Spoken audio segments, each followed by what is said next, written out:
2024 жылдың тек 3 айында шетелдік алаяқтардың 2 миллионнан астам қоңыраулары бұғатталғанын білесіз бе? Мүмкін сізге де бөтен нөмірден звондаған шығар. Сондай-ақ алаяқтардың жалпы сомасы 395 миллион теңгені ала алмай қалған.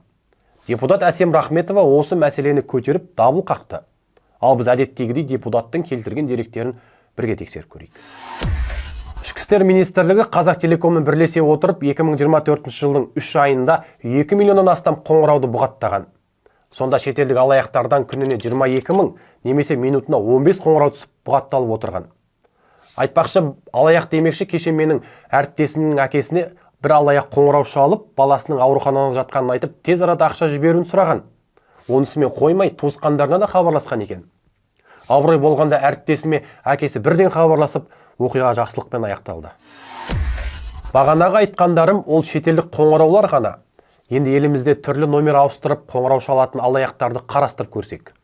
Жыл басынан бері 6 айдың ішінде осындай қоңыраулар саны 58 миллионға жеткен. Өздеріңіз ойлаңыздаршы, сонда секундына 3-4 қоңырау бұғатталып отырған. Ал бұғатталмай қаржысынан айырылған адамдар саны қаншама?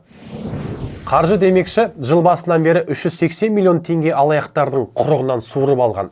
Яғни иесіне қайтарылыпты. Араларыңызда алаяқтарға алданып қала жаздағандар бар ма? Әсіресе OLX пен Колесада. Пікіріңізді комментке жаза кетіңіз, видеомен бөлісіп каналға тіркеліңіз. Шындыққа сіздің де таласыңыз бар.